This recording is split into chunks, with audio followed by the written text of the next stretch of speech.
got out to the end of the driveway and noticed that my dog was laying there dead.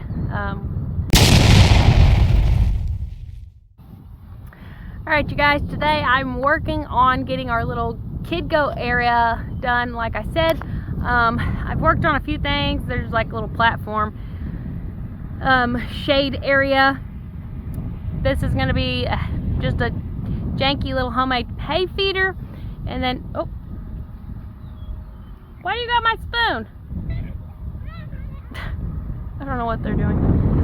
So anyway, I'm putting in a fence right here. You can see that tiny little hole right there is going to be for the kid goats to get out. It's probably a little bit too small, but I would rather have it too small than too big, just because I strictly want only the babies to be able to come out here. I want to get a shade cloth and some spools and some things like that out here eventually, but right now I'm just trying to get a panel up. I got this panel, just got that T-post in. I'm setting a couple more. I'm tying this off to the fence. So this is just going to be the kid goat yard, or the goat kid yard, whatever you want to call it. So this morning, unfortunately, I was leaving for work and I noticed someone driving by really slow, and got out to the end of the driveway and noticed that my dog was laying there dead. It was Foxy, our young little female. That was a huge disappointment. And the person that was driving by really slow ended up being my neighbor, and her daughter had texted me immediately. As soon as I left, I got her message saying that she saw it. And it wasn't them, I know that, because the dog was stiff, so you know, it wouldn't take too much to put a hot wire down this back area where we fenced off for the goats, and we're probably going to do that. Because these dogs are, you know, it's annoying that they do that, and I know it's our responsibility, but we're trying, I promise you that. We got the lease gate fixed up. We patched with some goat sheep wire so they can't get through. Dakota buried a bunch of wire so they can't dig. We got a new gate on our back fence. There is one more gate on the side over here. It needs to be swapped out that Fisher could still jump through, and I guess the other two can kind of push through at the bottom. But you know, we've tried collars, which I need to put the collar back on him and actually try to train him. I haven't spent a lot of time training them with it. I was hoping it was like a throw it on and they get it kind of thing, but obviously not. It sucks. It's frustrating. And the female that we lost, Foxy, she had a lot of potential, man. She's brave from day one. She's always been on her toes. She's always first one there to bark. And what sucks is she never did leave the yard, you know. When the dogs would be running down the road, then she was right there in the yard. She hardly ever left, and just until very, very recently. So that's extra unfortunate. But it is what it is. And you know, it sucks. It does suck. It does make me a little sad, but not like other people's dogs would make them sad, just because this is the life that we choose. We know it happens. We knew especially that could happen, and none of us grabbed the chain and actually locked the gate down tight, so it was all of our faults. And you know, it's just part of it. Death is part of it. Does it suck? Yes. Are we sad? Yes, but it's not the same kind of sad as someone feels when they lose a pet that, you know, I don't even know. I've never been an emotional person to begin with anyway, but you know, it's something that you get used to. It just happens, and you got to be prepared for that. So all right, I'm gonna open up the hay bale for them. Here, move. Let me go in here.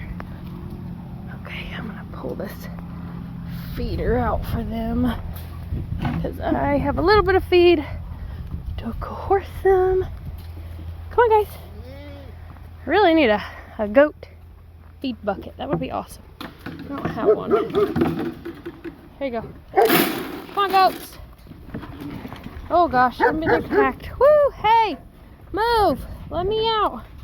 Move! Alright, did you guys all make it in here? I don't got nothing for you, dummy. Mabel, get out. Bad dog. Okay. Need a clip for that. I'll just wire it shut for now. Goodness. You mean old lady. This little goat. She's been kind of sick. We've dewormed her. And I got a microscope, which I actually checked her fecal. And I saw maybe one coccidia egg and a, what else did I see? One other type of egg, but it was not heavy load, so, you know, it's kind of crazy. Oh, doing everything one-handed, it's kind of hard sometimes. Okay, let me show you what I got going on over here. Well, actually I need to go rehook on that wire. Okay, so here is part of the pen that I was talking about. So that'll be stretched there, and then we're going to do another one on the other side. Let's see here.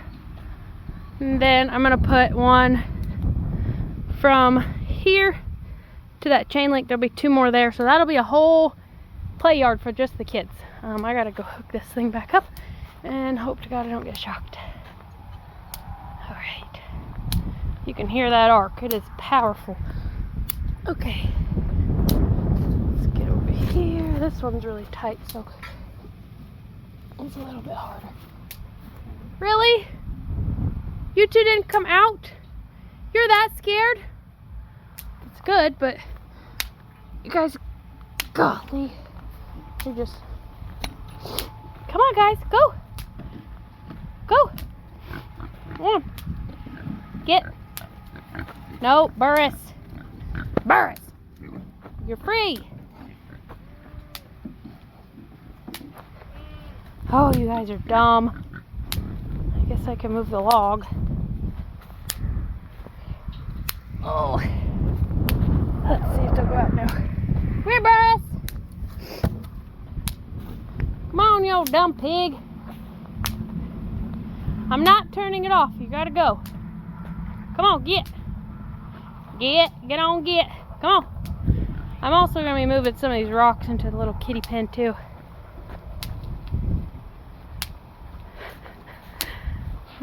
Pigs are terrified of it. It's great. Okay, man, that sucker's arcing dead. Wish I'd get Mabel. She's been bad at getting out all the time. We've had her for 8 years, almost. She was a good dog. She likes to eat chickens, and she has eaten or chased a few baby pigs, so we do not allow her to get out anymore. She does fine if we're watching her, but you know, obviously we can't watch her all the time, so that's her punishment. Okay. Don't see any reason this needs to be open.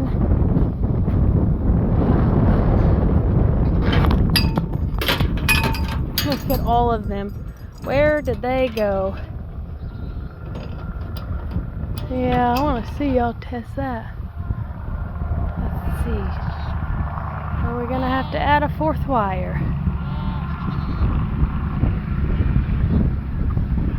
Huh. They look a little iffy on it. That one's a little taller, huh?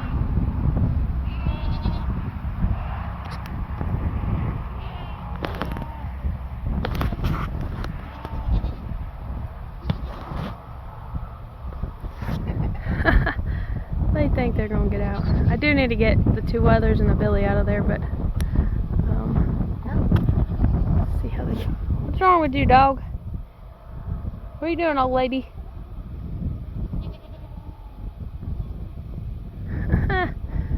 They're trying to figure out the boundary. How do we get out of here? Oh, there goes Truly. She thinks. Oh, she's questioning it. Questioning. Look at them. This is funny. I'm liking this. This is great. Let's go back in there. Hopefully we can get in there before before any of them try to jump it. Okay. Maybelline, if you come out here, you're going to stay out here. And if you eat my baby goat, I'm going to have to eat you. No. No.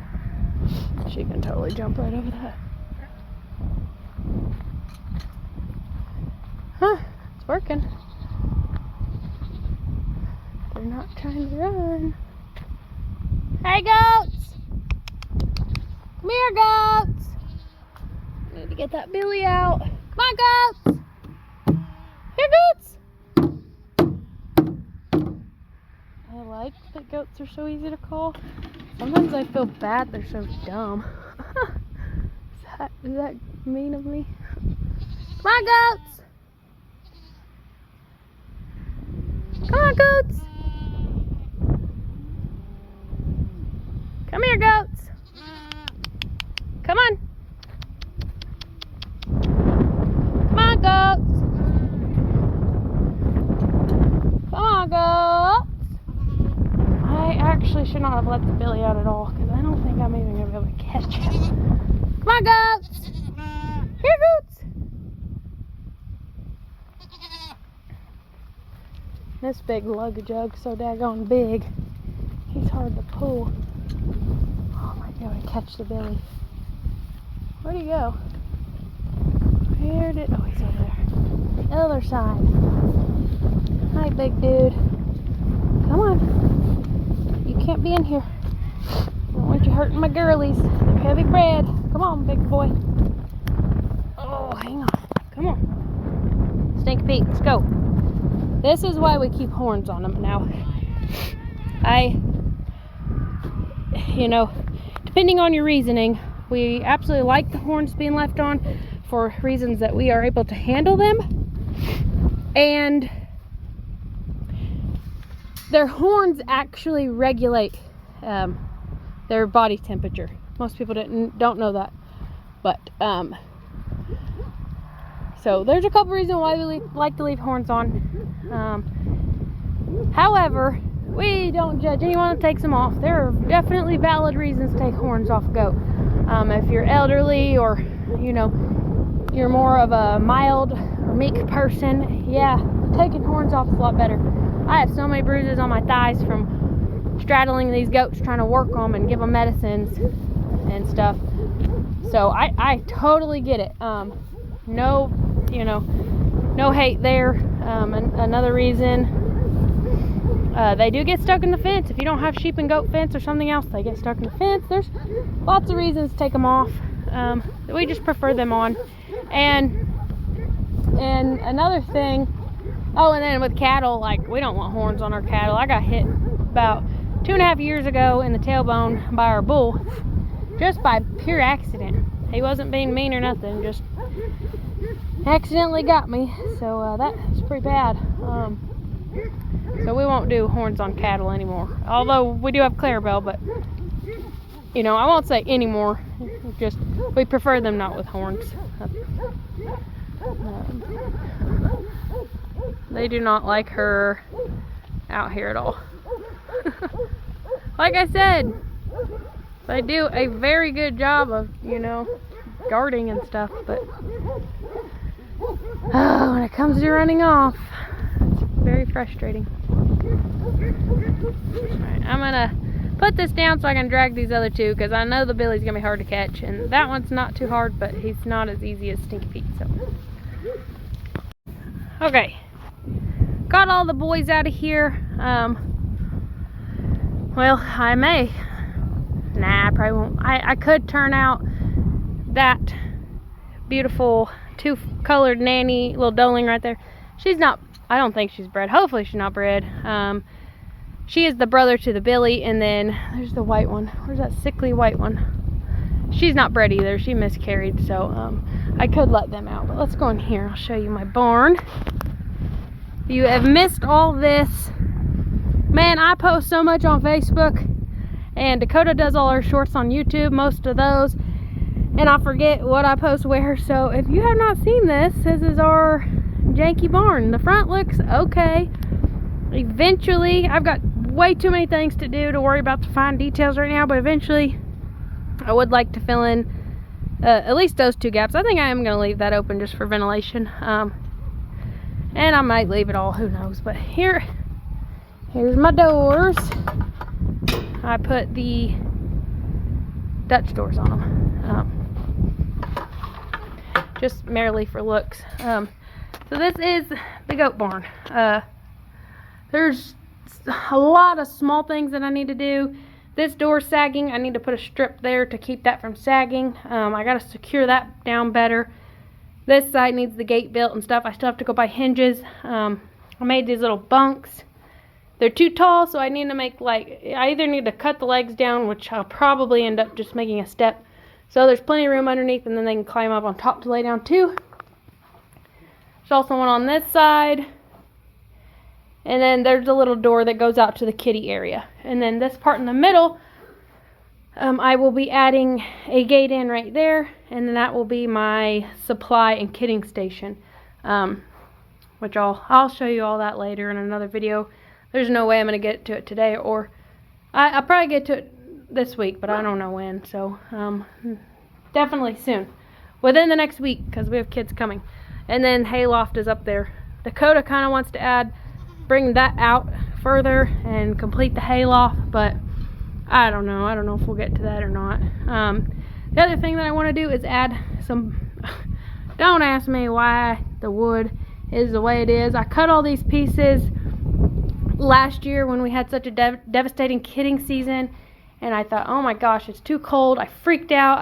The plywood we had was in the shop, and I cut them all down. I think those are, I don't know, they're such odd sizes. They were like, it was like a 4x10 sheet. But anyway, and I made some goofy looking makeshift stalls over in a corral, and I just pulled these down and threw them up like that. So I need to get some pieces to cover over the middle so there's not gaps. But the bottom has wood and some concrete across the bottom, and then on this side, like, I filled it in with hay. And like, I would like to put a board down on the bottom of these 2 panels, but that one's just about ready. I need to add more hay, but I stuffed the bottom so there's no draft coming through, and it is super warm in here. In fact, if kids were born this week, I would almost want to put a fan on in here. Now if it's super cold like it was last week where it got down to 1 degree, you would want all those cracks stuffed up because it does get chilly. But they have a little feeder. I'm going to put a water trough in here, and yep, nothing fun on that side, just the doors. But yeah, so this will be, it's not fancy, it's not super nice. We bought this carport for I think $400, $300 or $400, and we were actually going to use it for our dogs. We were going to put kennels throughout it and concrete it in, but we stopped breeding labs and we just turned things around, and it's been sitting down on the ground in pieces for a while, and we decided that we could use it for the goat barn. So the green tin Dakota talked about in one of our other videos on making the pig shelter, we took down a, like a porch lean-to deal on a mobile home, and that was the metal that was on the roof of that. So it doesn't match by any means, and you know, I'm super OCD, so to be honest, it drives me insane that it doesn't match. But sometimes when you gotta just get it done, it just don't matter. The white tin on top, I should have put that piece up further because now it looks bad right there. I'll have to try to figure out a way to screw it in. But the carport was blown down by the wind, got wind damage. That's why it's all beat up like that. But it is what it is. It serves a purpose. The boys are over there in the back playing, enjoying the sun. That's our shooting stand. I don't know what is all over it, but oh, pig's running around, Porky. Hopefully we can get him up too. This is gonna, I'm super excited to have everybody separated. Getting the cows away from these girls is absolutely game changing, because before that tank battery, if you have watched our videos for long, or if you want to go back, that tank battery has been our kidding area. And then this last year, when I did all those makeshift shelters or pens, and that tank battery worked great for the first 2 years. Let's see, is this our, let's see, we had a 20, 21, 22, 23, 24. Oh, this is our 6th kidding season. Wow. No, 5th, sorry. It's our 5th kidding season here.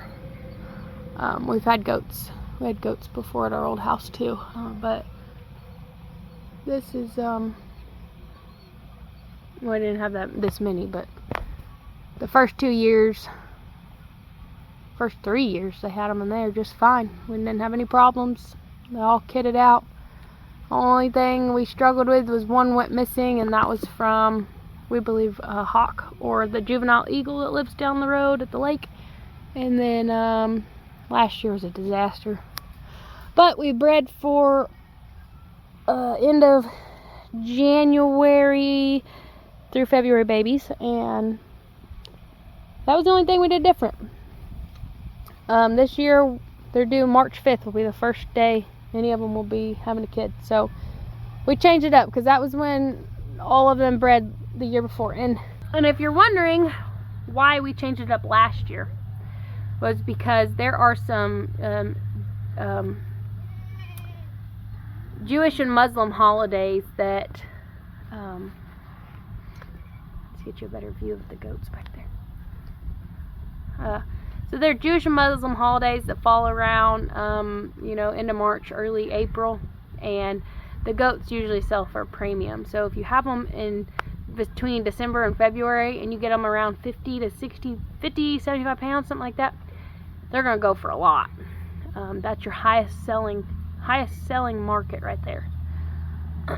So that was our goal last year, and that clearly bit us in the butt, because the only one that we have left is that 2-colored doeling that I pointed out earlier. We did have a couple more. We ended up selling, we got like a whopping $6 a piece for them. It's pretty pathetic. Won't go back to that auction again, but anyway, so trying to hit that market and losing all your babies, it just ain't worth it. So we're gonna go back to what we've always done, and we'll shoot for, there's some holidays in the fall too, and there's other times that the goats just sell really well. It just tends to be better more frequently around the holidays, their holidays. And